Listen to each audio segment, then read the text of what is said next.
Producto Bruto en la clase pasada, aquí dejamos la clase, es decir, cuando empezamos a explicar el método del gasto, que vamos a hacerlo en esta clase. Y el método del gasto en una economía abierta, en una economía cerrada, perdón, con sector público, La clase pasada habíamos dejado el análisis en una economía sin sector público, ahora vamos a incorporar el sector público. Va a ser el Producto Bruto Interno más el consumo más la inversión más el gasto. En la clase pasada habíamos hecho un desagregado de la función consumo y habíamos explicado que existe un nivel de consumo que no depende del nivel de renta. Es un nivel de desahorro, es un nivel de desahorro, es decir, del consumo del ahorro que tenemos hasta este momento. No habíamos hablado de la inversión, por lo tanto lo vamos a hacer ahora. Este nivel de análisis introductorio que tenemos nosotros en economía política, no vamos a hablar de inversión inducida, aunque sí lo vamos a hacer cuando hablemos de dinero, cuando hablemos de tasa de interés. Pero en esta parte todavía no vamos a hablar de la inversión inducida. ¿Qué es la inversión inducida? Para que ustedes tengan una idea. La inversión inducida es aquella inversión que depende de la tasa de interés. En realidad, toda inversión es inducida porque toda inversión depende de la tasa de interés. Es decir, la tasa de interés es un valor, es una variable que se determina en el mercado monetario y representa el valor del dinero. Es decir, en términos criollos viene a ser como el uso del dinero, el costo por el uso del dinero ajeno. Entonces, la tasa de interés es un precio. Lo habíamos dado algo de esto, ya habíamos dado en la unidad 6. La tasa de interés es un precio, el precio del dinero, y como tal se fija en el mercado de dinero. Por eso es que vamos a ver cuando veamos la parte de dinero y un poco de inflación. ¿Y por qué la inversión depende de la tasa de interés? Si la inversión es un concepto real que se determina en la economía real, ya que hablamos de la inversión como inversión bruta en capital fijo, más la variación de existencia. Sin embargo, la inversión depende de la tasa de interés. Yo les voy a recordar aquí un concepto que ya habíamos dado en la primera parte y que le insistí bastante cuando leyeron el capítulo introductorio de Posner, en el capítulo introductorio de su manual de análisis económico del derecho. Uno de los elementos principales que dice Posner hay que tener en cuenta en el análisis económico es el costo de oportunidad. La tasa de interés juega el rol de ser costo-oportunidad, o una señal de costo-oportunidad. Entonces, la inversión, el que decide invertir, se va a fijar en este valor en la economía. Es decir, el valor de la tasa de interés para realizar inversiones. Si la tasa de interés es muy alta, los proyectos de inversión en una economía tienen que rendir lo suficiente para generar los incentivos a fin de que aquellos que van a invertir verdaderamente inviertan en eso en cuyo proyecto tienen sus objetivos y no en una inversión vinculada con la obtención de beneficios financieros. Vamos a poner un ejemplo. Supongamos que, más que suponer, una realidad, la tasa de interés que rinde un banco en plazo fijo es del 34%. Eso es lo que actualmente sucede. La tasa de interés de plazo fijo rinde un 34%. Para inversiones en plazos fijos menores o iguales a 1 millón de pesos.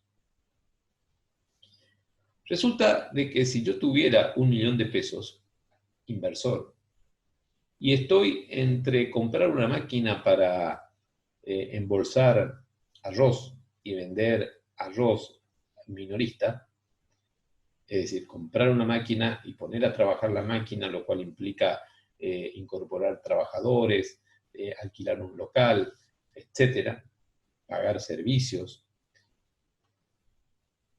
ese proyecto de inversión va a competir en términos de rentabilidad con el rendimiento del plazo fijo. De aquí que ese proyecto de inversión va a tener que superar el 34% en términos de rentabilidad. ¿Eso es siempre así? No, no es siempre así. ¿Por qué? Porque hay otros factores que yo estoy obviando que también intervienen y que tienen que ver, por ejemplo, con la estabilidad económica que uno percibe, con las posibilidades reales de acceder a determinados mercados, con la colocación en esos mercados que tal vez pagan en moneda extranjera y esa moneda extranjera tiene mucho más valor en el país. Por lo tanto, hay que incorporar otra serie de análisis, pero yo estoy sacando todos esos factores de lado y me estoy solamente poniendo a comparar el rendimiento neto de la inversión con el rendimiento de una colocación financiera. Entonces, cuando hablamos de la inversión dependiente de la tasa de interés, vamos a decir que la inversión depende negativamente de la tasa de interés. Si la tasa de interés en el mercado financiero aumenta, la inversión real va a disminuir y aquellos que van a destinar esos fondos a inversiones reales van a destinar, o parte de eso se va a destinar a inversiones financieras. Algo de esto vino ocurriendo en la Argentina en los últimos años. Es decir, como ejemplo, nosotros a esto lo tenemos muy incorporado en términos de nuestras prácticas económicas, en términos de nuestras decisiones microeconómicas. Es decir, la inversión, el inversor siempre se va a fijar, además de tantos otros factores como los que recién mencioné, entre otros, se va a fijar en este valor de tasa de interés para ver cuánto efectivamente rinde la tasa de interés de mercado en términos financieros. ¿Estamos hasta acá? ¿Me siguen?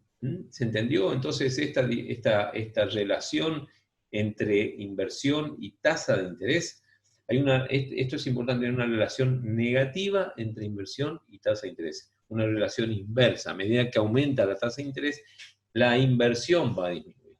Fíjense como caso, fíjense, si ustedes hacen un poco de memoria, yo no les pido que vayan a 10 años, 20 años hacia atrás, fíjense lo que pasó en Argentina en los últimos 3 años. Descuenten 2020 porque 2020 es muy atípico. Pero fíjense lo que pasó en Argentina en 2017, 2018, 2019. Fíjense, si quieren ir más atrás van a ver los mismos comportamientos. Eso es seguro. Pero fíjense, vayan un poquito nomás para atrás.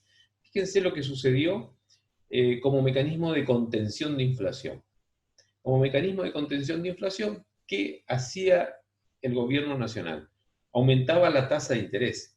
¿Se acuerdan las famosas LELIQ? Las famosas LEVAC, primero, después las LELIQ, aumentando el rendimiento de las LELIQ, aumentando el interés en plazos fijos, absorbía fondos de mercado, quitaba presión sobre el dólar, pero fundamentalmente también disminuía los niveles de inversión. ¿Cuáles fueron las consecuencias? Caída en la inversión y obviamente caída en el Producto Bruto Interno. Esos son los riesgos de contener de determinada manera determinados factores adversos en la economía, como el caso de la inflación. De esa manera, hay otras formas, no es la única. Hay otras formas que después lo vamos a ver cuando veamos causa de inflación, que ya estamos cerquita. Y el otro elemento, el otro componente del Producto Bruto Interno en una economía con sector público es el gasto. Y ya explicamos la diferencia que hay entre el gasto propiamente dicho y el gasto que no recibe contraprestación el Estado por dicho gasto, como por ser, por ejemplo, las transferencias o determinados subsidios.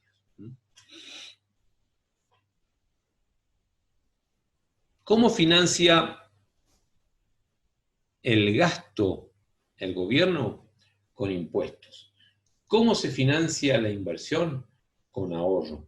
Acuérdense, capítulo 6, capítulo 5, capítulo 6, los ahorristas canalizaban la inversión a través de los bancos. Es decir, canalizaban esos ahorros hacia los bancos y los bancos canalizaban a través de los depósitos o a través de préstamos de crédito hacia inversión, ya sea financieras o inversiones reales.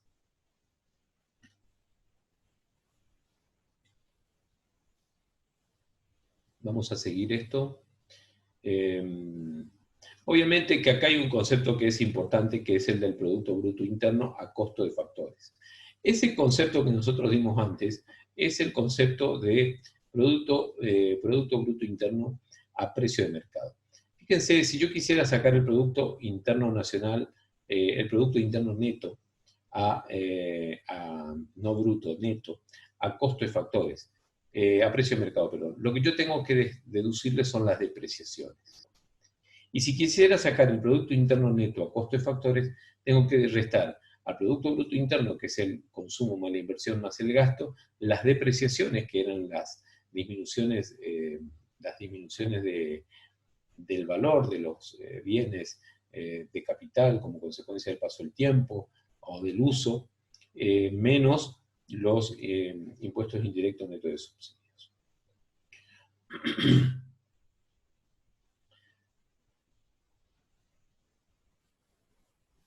Habiendo visto el Producto Bruto Interno a costo de factores, es importante destacar el concepto de Producto Neto Nacional a costo de factores, porque el Producto Neto Nacional a costo de factores es el consumo más la inversión más el gasto, menos la depreciación, ya que pasamos de un concepto bruto a neto, menos los impuestos indirectos netos de subsidios, porque pasamos de precio de mercado a costo de factores, más o menos, dependiendo del valor real que tenga esto, las retribuciones de los factores al exterior que restan al Producto Bruto Interno y del exterior que suman al Producto Bruto Interno.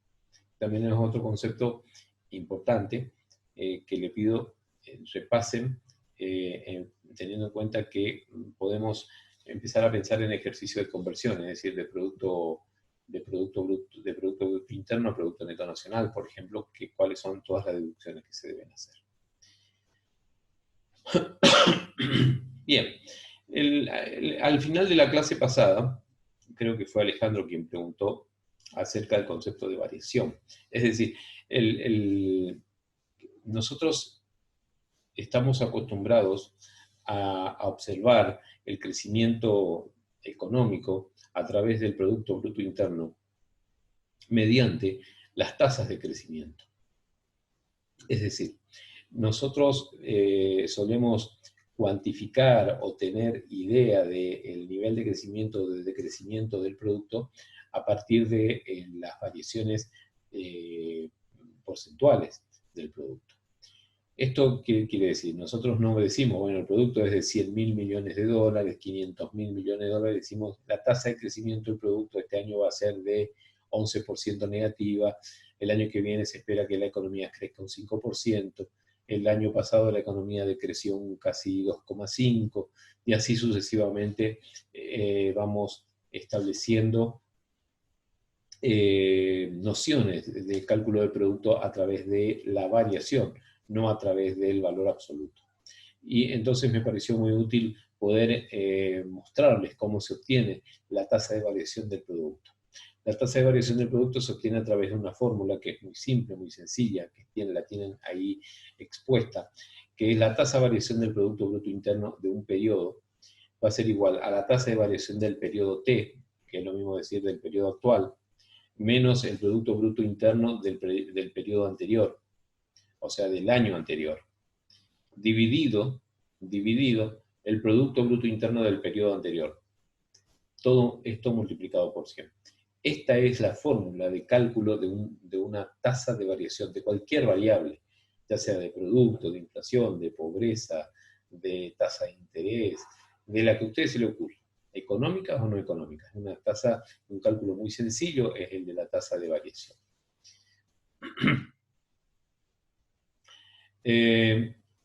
¿Cómo fue la evolución del Producto Bruto en Argentina? Yo tengo acá unos datos hasta el año 2018, después ustedes pueden ver cuál fue la tasa de crecimiento de la economía entre en el 2019 y la que va a ser en el 2020. Fíjense, aquí arranco del año 90, que es la estadística que tiene publicada la CEPAL, que es la Comisión Económica para América Latina en dólares del año 2010.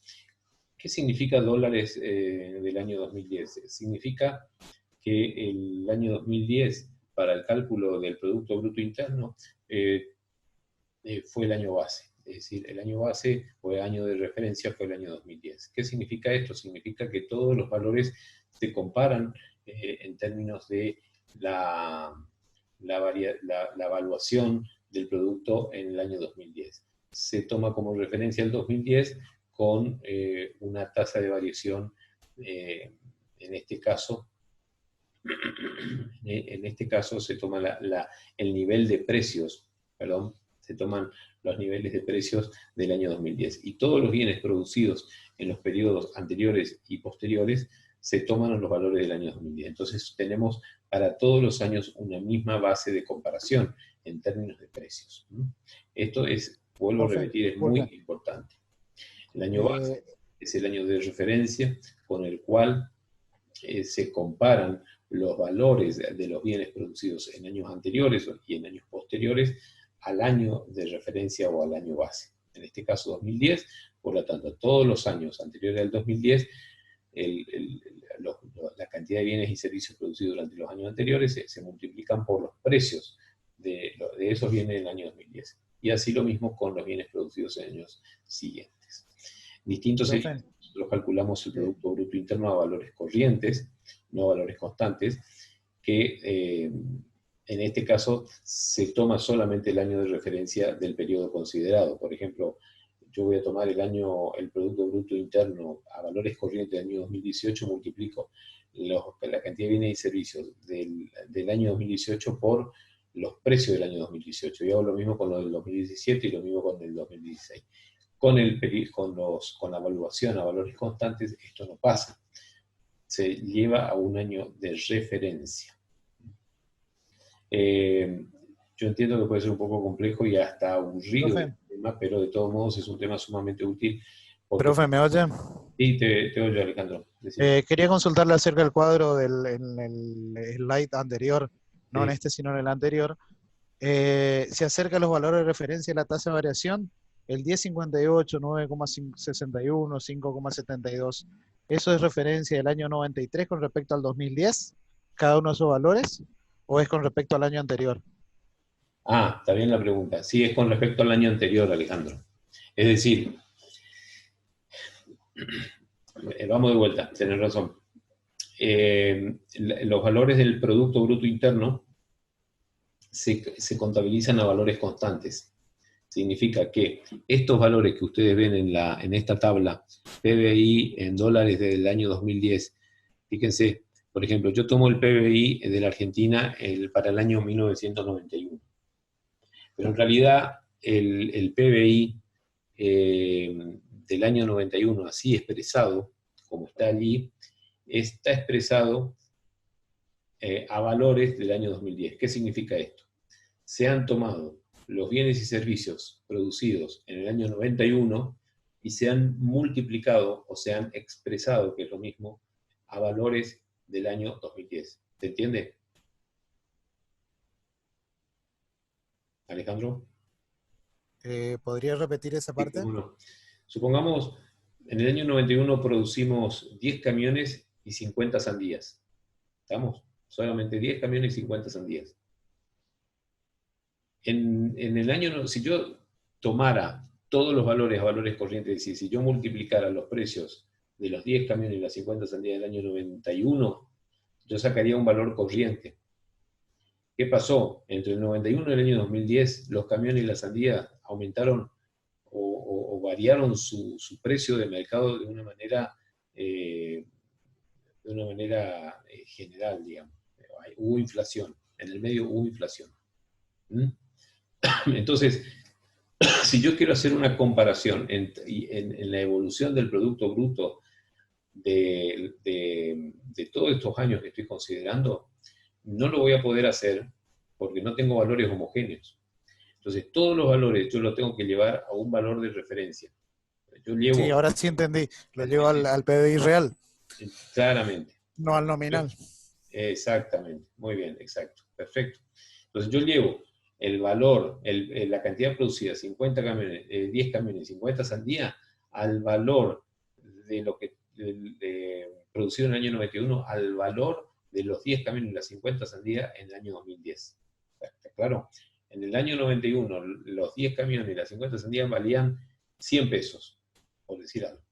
En el año 2010 valían 1.000 pesos. Entonces yo, para calcular el Producto Bruto en términos reales del año 91, lo multiplico por los valores del año 2010. Y así hago con todos los periodos siguientes. ¿Se entiende? Sí, profe. Entonces, esa es la forma que yo tengo para calcular o para comparar la evolución del Producto Bruto. Yo no puedo comparar valores heterogéneos con el Producto Bruto valores corrientes. De ahí la importancia de esto que recién dijo Alejandro cuando se plantea la diferencia entre el Producto Bruto en términos reales y en términos nominales. En términos nominales a valores corrientes, al valor de cada año, y a valores reales es en términos constantes, es decir, multiplicar lo producido cada año por un año de referencia, por un año base. De esa manera yo puedo comparar.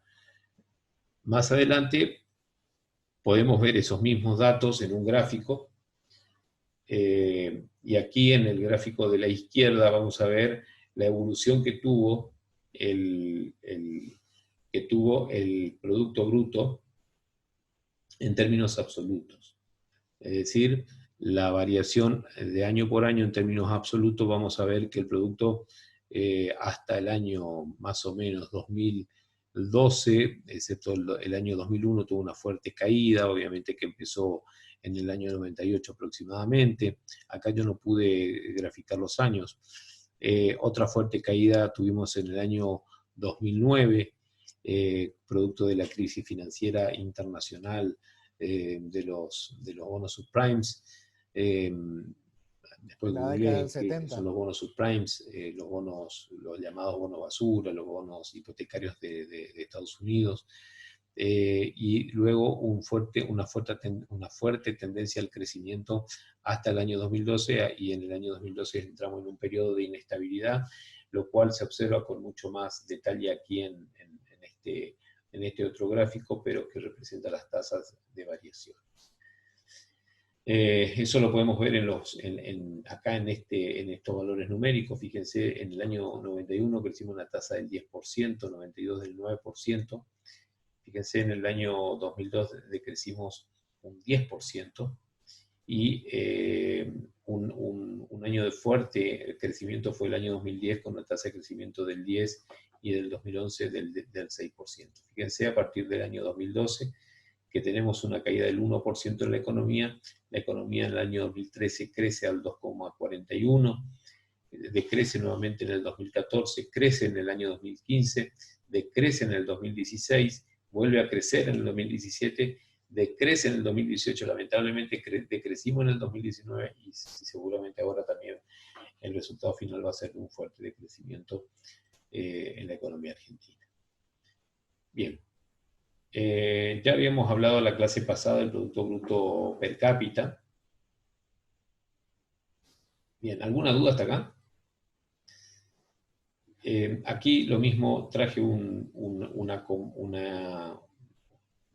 una evolución del Producto Bruto per cápita, y vamos a ver que Argentina pasa del año 1990, también son valores de CEPAL, Comisión Económica para América Latina, de un valor de 5.939 dólares per cápita, va creciendo hasta el año 2002, nuevamente 2001, 2001, que pasamos de un Producto Bruto Interno per cápita de 8.000 a 7.700 en el año 2001 y a 6.800 en el 2002. En el 2003 la economía vuelve a recuperarse y no para de crecer nuevamente su Producto Bruto Interno per cápita hasta, obviamente, la crisis de subprimes del año 2008-2009, se recupera nuevamente hasta el 2016, en el 2016 lamentablemente nuevamente empieza a caer. Esto podemos verlo en este gráfico evolutivo. con las tendencias, obviamente con este mismo proceso de inestabilidad que se muestra a partir del 2012, también en el Producto Bruto Interno per cápita.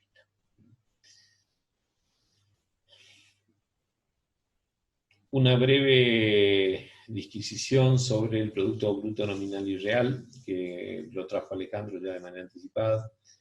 El Producto Bruto Nominal es el producto a valores corrientes o expresado a los valores del periodo considerado. Mientras que el Producto Bruto Real es el valor expresado a precios constantes o a un año de referencia, o también denominado año base. La diferencia es que el producto nominal no nos permite hacer comparaciones intertemporales, mientras que el Producto Bruto Real sí nos permite hacer estas comparaciones. Bueno, en este gráfico que tenemos aquí, en este cuadro que tenemos aquí, lo que estamos mostrando es el PBI corriente y el PBI constante, con base en el año 2010. Y ustedes van a ver aquí cómo a medida que pasa el tiempo y como consecuencia del aumento de la inflación, el PBI corriente va aumentando en valor, mientras que muchas veces el PBI constante va disminuyendo en valor, o la brecha entre el PBI corriente y el PBI constante se va agrandando. Fíjense que esto va a depender y tiene una fuerte correlación con el índice de precios. Partimos de un índice de precios de 100, que corresponde al año 2010, y a medida que van pasando el tiempo, que van pasando los años, este índice va aumentando, pasando a 118, 122, 121, 118, 130, 123 y 138 respectivamente, hasta el año 2017. Esto lo que está mostrando es que a medida que aumenta el nivel de precios, lo que aumenta es el PBI corriente, el PBI evaluado a valores corrientes, mientras que el PBI a valores constantes no depende de la variación del precio en un periodo dado, sino que esto básicamente va a depender de la variación en el nivel de producción. De ahí la importancia del Producto Bruto Real en relación al Producto Bruto Nominal. El Producto Bruto Nominal varía en función de precios, mientras que el Producto Bruto Real varía en términos de cantidad producida. Eso es una diferencia central y muy, muy importante. ¿Vamos hasta acá? ¿Se entiende? Sí, profe.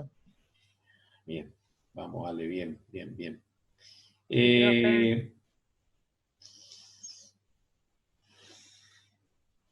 Para completar el análisis, les traigo el Producto Bruto Interno a precios de mercado para una economía abierta con sector público, donde el PBI va a ser igual al consumo más el gasto más la inversión, y aquí agrego dos variables nuevas, las exportaciones y las importaciones. Las exportaciones son todos aquellos, es el valor de los bienes que el país vende hacia el exterior, es decir, vende a residentes de otros países. Residentes del país venden a residentes de otros países. Y las importaciones es el total de bienes y servicios que los residentes argentinos, en este caso, compran de los residentes extranjeros y resta al Producto Bruto Interno, teniendo en cuenta de que las importaciones son como una filtración a la generación de Producto Bruto Interno. ¿Qué significa esto de la filtración? Significa que las importaciones representan una salida de valores monetarios deduciendo el Producto Bruto Interno. Entonces, todos los valores van sumando, el consumo suma, el gasto suma, la inversión suma, las exportaciones suman. La importación resta. ¿Y por qué resta? Porque representa una salida de dinero, de divisas del sistema económico. Entonces, esta ecuación que tenemos acá representa lo que denominamos la macroecuación fundamental de la economía, la macroecuación fundamental de la economía. Consumo más gasto, más inversiones, más exportaciones, menos importación. Es una fórmula, una ecuación muy importante que miran los hacedores de política económica, por cuanto esta nos está mostrando cuál es la variable que pueden afectar para generar mayores niveles de crecimiento. El consumo, el gasto, la inversión, las exportaciones o las importaciones. Es decir, cuando hablamos de exportaciones y de importaciones, básicamente vamos a hacer referencia a lo que se denomina la balanza comercial. Entonces, dependiendo de cuál es la variable que voy a afectar para generar crecimiento económico, lo que básicamente va a suceder es que las medidas de política económica van a ser distintas. Entonces, no es lo mismo incentivar el consumo que incentivar el gasto. Obviamente que a través del gasto incentivo el consumo, eso es así, pero no es lo mismo afectar el consumo de manera directa que el gasto de manera directa. Después, de manera indirecta, si afecta el gasto, se va a generar un efecto sobre el consumo. No es lo mismo afectar el consumo o el gasto que afectar la inversión o afectar las exportaciones. Son políticas distintas. Ustedes figúrense que para alentar el consumo, por ejemplo, se pueden otorgar subsidios para determinada compra de bienes. Por ejemplo, alguna transferencia específica que se hace a través de algún programa de compra. Por ejemplo, la hora 12, la hora 18. Esas son políticas claramente de consumo. El gasto es el incentivo a la actividad económica a través de la participación de los niveles del Estado, Estado nacional, provincial o federal, en la economía a través de su participación, a través de los distintos niveles de gasto público. La inversión tiene que ver con esto que decíamos más temprano, con cómo afecta la tasa de interés, por lo tanto acá hay que ver cómo juega el mercado monetario y cómo interviene aquí el Banco Central para la determinación de la tasa de interés. Acuérdense, el Banco Central es el banco de bancos, el banco que regula las actividades financieras, las actividades bancarias, y por lo tanto va a regular de alguna manera también la oferta monetaria que habíamos dado en la clase, no la anterior, sino la anterior. Vamos a volver a tocar la clase que viene. Y por lo tanto, aquí claramente estamos hablando de otro tipo de políticas. Y cuando hablamos de las exportaciones y las importaciones, estamos hablando de la política comercial. Entonces, vieron, con este rápido rapidísimo, diría yo, análisis de las variables del Producto Bruto Interno, vamos a ver que dependiendo de qué variables, de qué objetivos se presente en la política económica, vamos a tocar, es decir, como hacedores de política económica, vamos a tocar algunas variables del Producto Bruto Interno en función específicamente de esos objetivos. Bien. Vamos a ir un poquito más adelante para llegar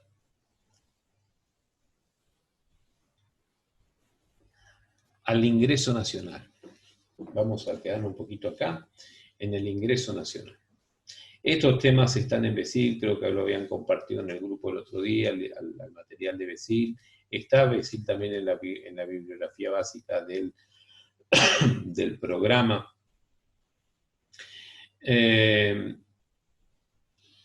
Del Producto Bruto Interno podemos obtener el ingreso nacional. Y este concepto es importante también, por cuanto el ingreso nacional nos da la pauta de lo que efectivamente están recibiendo los propietarios de los factores productivos, es decir, las familias en una economía.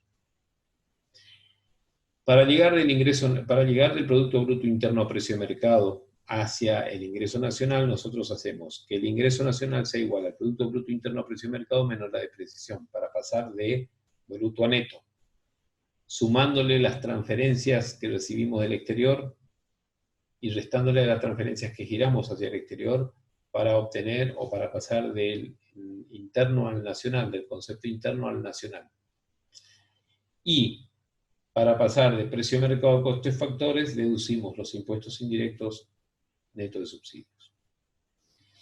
Este ingreso nacional no es más ni menos que lo que marqué recién ahí abajo, que es la sumatoria de los salarios, las rentas, los intereses, los beneficios y las regalías, es decir, la retribución a los factores productivos. Ese ingreso nacional, entonces, no es más ni menos que el ingreso a las familias, el ingreso de las familias.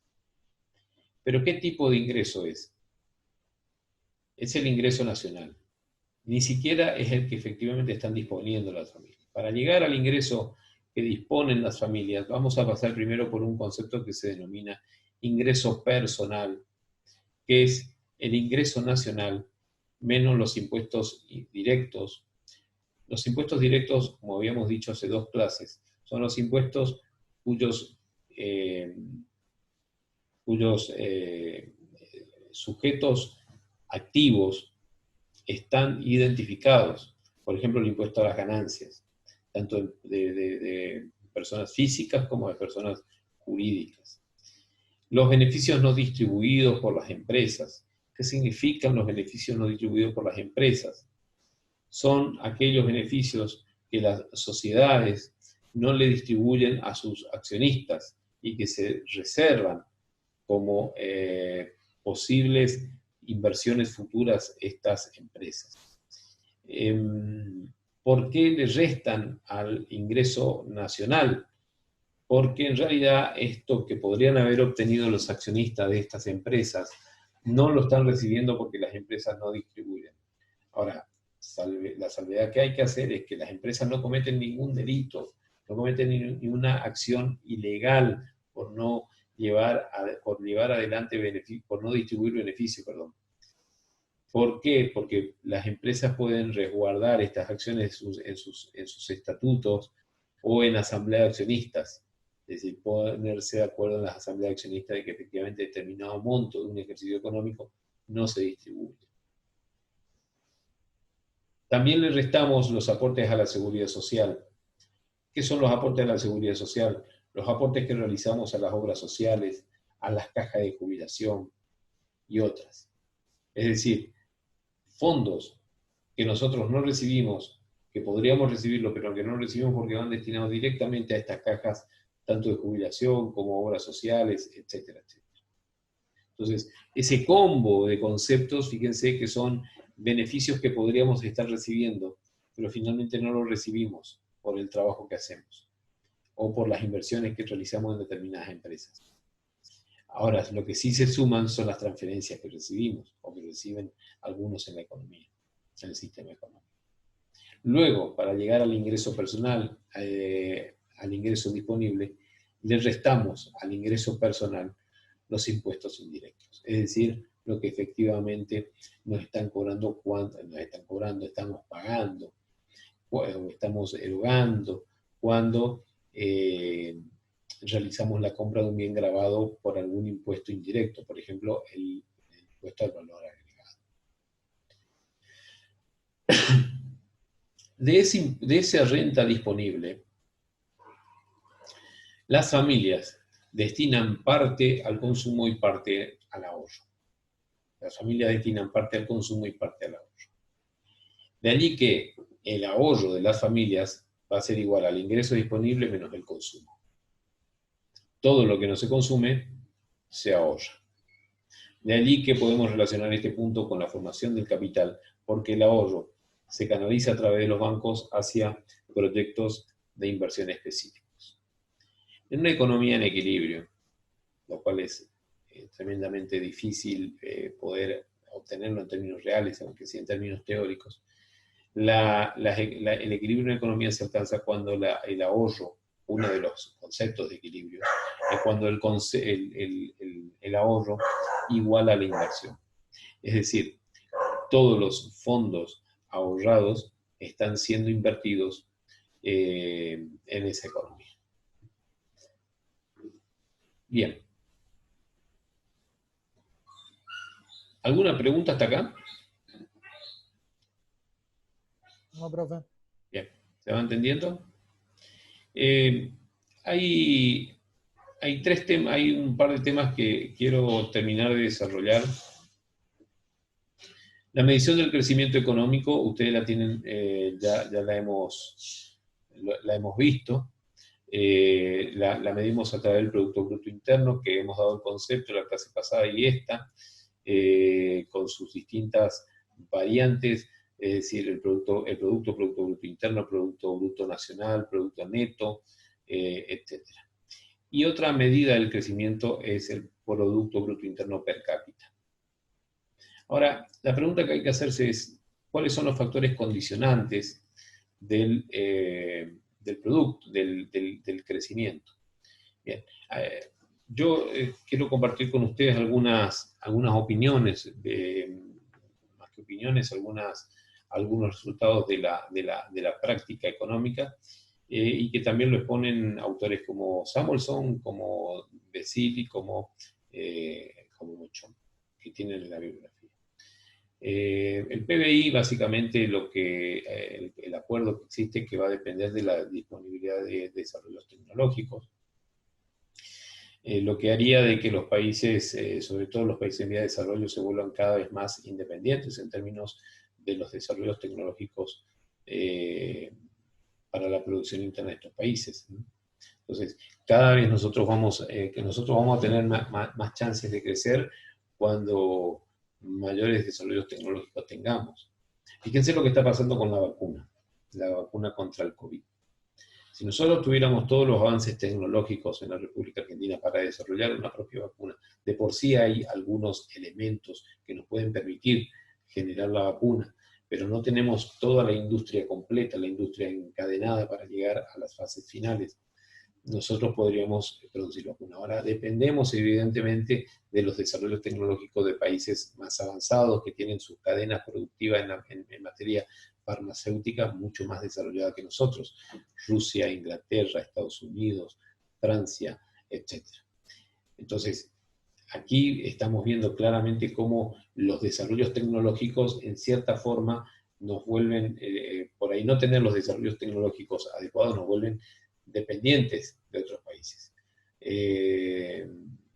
Entonces, este es un claro ejemplo de que lo estamos viviendo hoy. Claramente, nosotros tenemos que resolver el tema de la vacuna como lo tienen que resolver todos los países. Por lo tanto, vamos a comprar vacunas que están patentadas en esos países. Este tema de patentes es central, fundamental, porque genera mucha riqueza a los países. Lo mismo pasa con el agro. Si ustedes miran con atención, por ejemplo, cuáles son las empresas productoras de insumos básicos que se utilizan en el agro en general de la Argentina, son empresas multinacionales, es decir, son desarrollos tecnológicos que en general no se producen muy poco en la Argentina y en general la importamos desde el exterior. De ahí que las variaciones de los tipos de cambio pues, afectan los desarrollos tecnológicos también que nosotros necesitamos importar para la base productiva interna. Entonces, esta disponibilidad de desarrollo tecnológico yo lo puse primero porque me parece fundamental, central, tratar de comprender e implantar esto en nuestra mente, por cuanto a la dependencia de los desarrollos tecnológicos siempre van a generar una brecha de desarrollo entre los países más avanzados y los países en vía de desarrollo, como claramente es el caso de Argentina. Por eso nos alegramos cada vez que nuestros institutos de desarrollo tecnológico desarrollan cosas nuevas y generan innovaciones y avances, porque los avances que generan los institutos de desarrollo tecnológico como el CONICET, el INTA, el INTI y otros tantos, el INVAP y otros tantos más, nos dan chances de crecimiento futuro. Otro elemento importante es el de la actitud frente al ahorro. La actitud frente al ahorro tiene que ver con que si nosotros siempre vamos a consumir todo lo que recibimos como ingreso disponible, pues nunca vamos a tener una cultura del ahorro. El ahorro es un factor determinante del crecimiento económico por cuanto también nos vuelve independientes en términos de no necesitar ahorro externo. Ahora, en una economía interdependiente, interrelacionada con el mundo externo, esto es casi inevitable. Vamos a tener una fuerte vinculación con los ahorros de la banca internacional, de otros países, etcétera, por cuanto hay que tomar en cuenta también que nosotros vivimos en un mundo muy dinámico, vivimos en un mundo donde han avanzado de manera muy fuerte los desarrollos tecnológicos en materia de información y comunicación, y por lo tanto los movimientos de capitales en el mundo también se generan a una velocidad cada vez más grande, cada vez más alta, de tal modo de que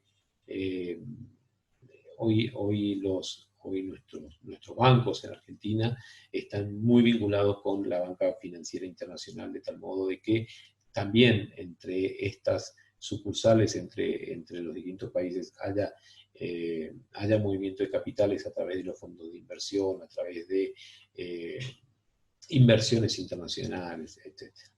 La estabilidad económica también obviamente es un factor importante para el crecimiento económico. Nos permite tener expectativas sobre el futuro. Por lo tanto, aquellos elementos que conspiran contra la estabilidad financiera, como la inflación o el alto desempleo o los altos niveles de desconfianza que puede tener un gobierno, o la incertidumbre sobre los efectos de las políticas, obviamente que generan un escenario de inestabilidad, y por lo tanto esto conspira contra el crecimiento económico. Otro elemento que me parece importante mencionar aquí es el rol de las instituciones. Las instituciones tienen que ser sólidas y deben ser amigables a los procesos de crecimiento económico. Es decir, no vale de nada tener instituciones que no sean amigables, que por un lado tengamos idea de crecimiento económico y hagamos grandes esfuerzos de manera individual o de algunas organizaciones, y por otro lado tenemos trabas burocráticas, instituciones que se mueven de manera muy anquilosada y que no acompañan ese proceso, o que instituciones que solamente son meras observadoras de los procesos de crecimiento del sector privado, de lo que puede hacer el sector privado, aun cuando desde esas instituciones no se generan mecanismos o políticas públicas que acompañen esos procesos o que vayan a generar más que acompañar esos procesos. Es decir, la política pública en general puede generar los incentivos necesarios y las condiciones óptimas como para producir esos saltos cualitativos y cuantitativos en las posibilidades de crecimiento. Y la heterogeneidad productiva también es un factor muy importante, como la vinculación de los sectores económicos entre sí. Fíjense qué pasa en el mundo. Si ustedes hacen un mapeo de lo que sucede en el mundo, van a ver, por ejemplo, de que los países más desarrollados son los países que tienen una base de heterogeneidad productiva, es decir, no son homogéneos. Argentina, por ejemplo, y los países de América Latina en general son bastante homogéneos en términos de su actividad productiva, por cuanto tienen una gran participación en su sector externo de unos pocos productos. En nuestro caso, por ejemplo, el producto del sector agropecuario. Cuanto más heterogénea sea la base o diversificada sea la base productiva y la participación de esta base productiva en el sector externo, mayores van a ser nuestras posibilidades de crecimiento económico. Ahí compartí una pantalla, no sé si se puede ver esta pantalla que dice International Monetary Fund, y tienen una foto de Buenos Aires, concretamente el Congreso, y que están representando a la Argentina. ¿La están viendo, no? Sí, profe. Bien. Esta es la página del Fondo Monetario Internacional, que les pido que vean. Aquí está la dirección de la página, para que la graben. Y específicamente aquí entra el sitio de Argentina. Pero aquí pueden encontrar, así como para el caso de CEPAL, pueden encontrar datos de todos los países del mundo. Tanto CEPAL como Banco Mundial. Yo ahora decidí entrar a la del Fondo Monetario Internacional, entonces aquí vamos a ver algunos indicadores de Argentina. Por ejemplo, para el año 2020, la tasa de crecimiento, una tasa negativa del 11,8%, una población mundial de 45 millones, y algunos indicadores que seleccionaron, que podemos seleccionar aquí abajo. En este caso vamos a tener una tasa de crecimiento real de la economía argentina que se muestra en rojo. Fíjense que más o menos muestra la evolución que nosotros vimos en el gráfico ya señalado anteriormente, y lo que está en celeste la tasa de inflación que tiene la Argentina hasta el año, esta marca hasta el año 2000, si no me equivoco, 2019. No muestra la tasa de inflación todavía del año 2020. Hasta el año 2019 fue del 53,5%. Tampoco muestra expectativa de inflación, como si acá muestra expectativa de crecimiento real. Fíjense, el Fondo Monetario está mostrando una expectativa de crecimiento de la economía argentina del 5% para el año siguiente, y una estabilidad de crecimiento para los años sucesivos hasta llegar al 2025. Esto realmente es auspicioso. Vamos a ver qué expectativa puede mostrar sobre la tasa de inflación finalmente. ¿Eso está coincidiendo con lo expresado por el presupuesto 2021? Sí, en general sí, está expresando un gran acuerdo, por lo menos todavía en términos de un gran acuerdo,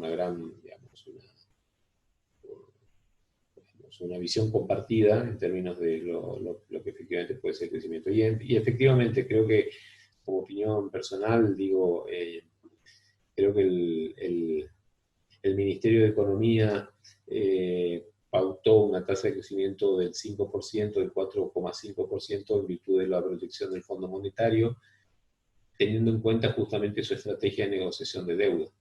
Parece que ahí hay una necesidad de que la Argentina en este momento tenga que tratar de homogeneizar las miradas que tiene el Fondo Monetario en términos de ratios macroeconómicos, de variables macroeconómicas, para poder llegar a un acuerdo lo antes posible sobre la refinanciación de la deuda que tiene la Argentina con el Fondo Monetario, que fue tomada durante los años 2018 y 2019, se acordarán ustedes.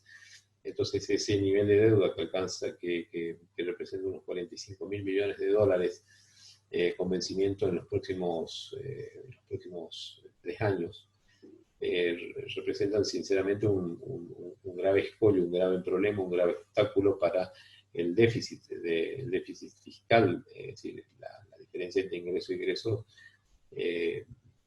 y esto hace necesario ese refinanciamiento. Entonces, esta estrategia de vincular esta misma visión, esta misma proyección, me parece que puede también favorecer en la negociación por cuanto comparten visiones. Bueno, estos son algunos ejemplos de páginas en Internet. Ustedes también pueden googlear otras páginas, por ejemplo la del Banco Mundial, donde a partir de los datos que tienen publicados los mundiales ustedes pueden encontrar indicadores de distintos tipos. Volvamos a nuestro material básico. Aquí lo que mostramos es una evolución de la tasa de Producto Bruto Interno desde el año 1960 hasta el año 2018. Vamos aquí a ver varios hitos de crecimiento de la economía argentina. En primer lugar, vamos a ver un periodo que va desde el año 1964 hasta el año 1974, 75 aproximadamente, con una tasa de menor crecimiento en el año 72. Donde tuvimos básicamente fuertes tasas de crecimiento económico impulsadas, mucho de este crecimiento económico impulsado por la obra pública.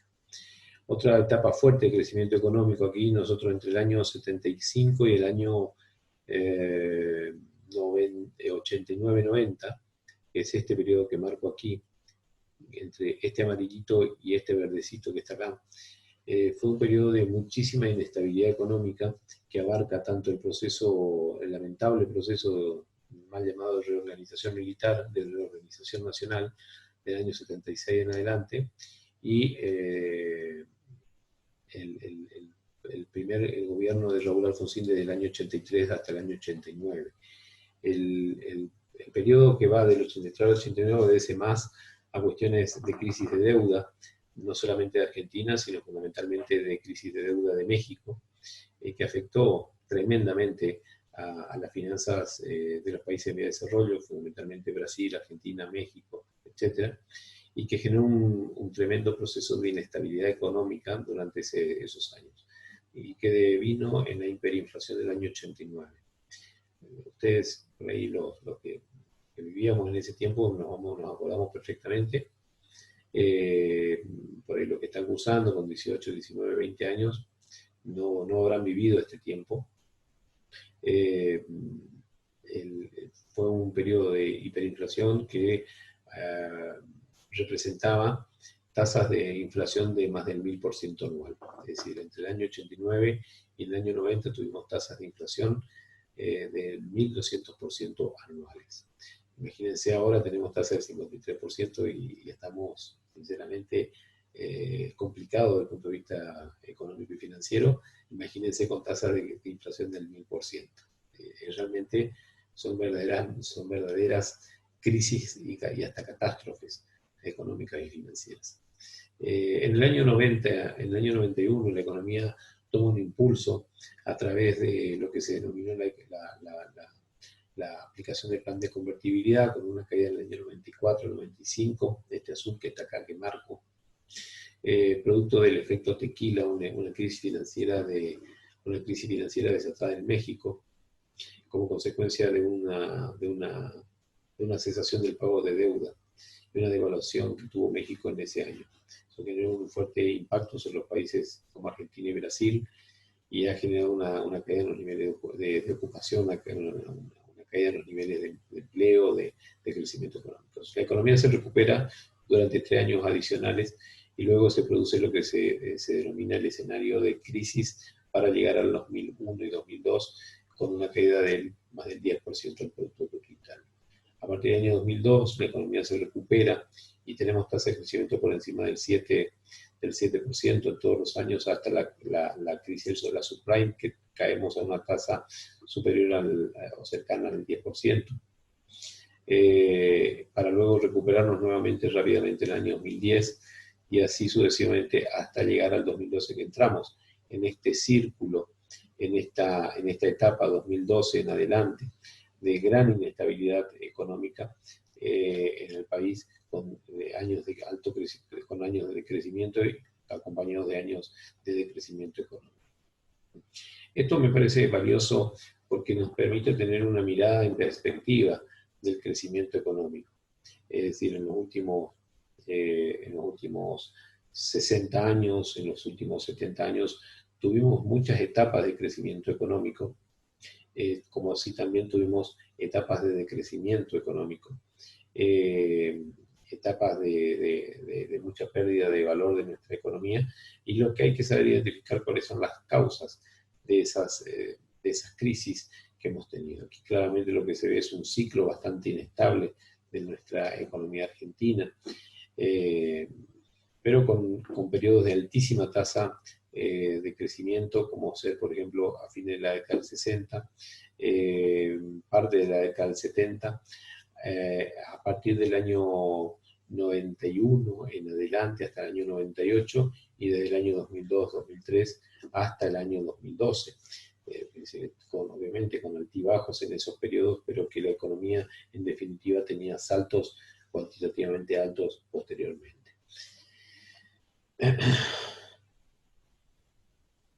Bien, ¿alguna pregunta hasta aquí? No, profe. Bien. Vamos a dejar este cuadro para terminar la clase. Entonces, ya son 20:49, yo voy a preferir empezar el tema de inflación, que es el tema que nos ocupa, ahora. Vamos a ver inflación y desempleo la clase que viene, vamos a ver la inflación ligada vamos a ver teoría del dinero, y posteriormente vamos a ver inflación, luego vamos a ver desempleo en la clase que viene. En la siguiente clase vamos a ver las teorías del desarrollo y comercio internacional. Luego vamos a ver, para eso nos vamos a tomar 2 clases, o sea, ya vamos a tener 3 clases. Luego vamos a ver economía interna, vamos a ver una clase de historia del pensamiento económico y una clase de evolución económica de la República Argentina, que va a ser una sola clase. Entonces, yo lo que conté son 5 clases, por lo tanto, el parcial estimativamente va a estar pensado para el 25 de noviembre o el 30 de noviembre.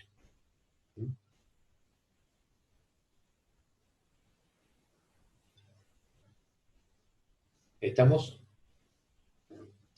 Si andamos bien con esas 5 clases, vamos a dar Sí, profe. Sí, profe.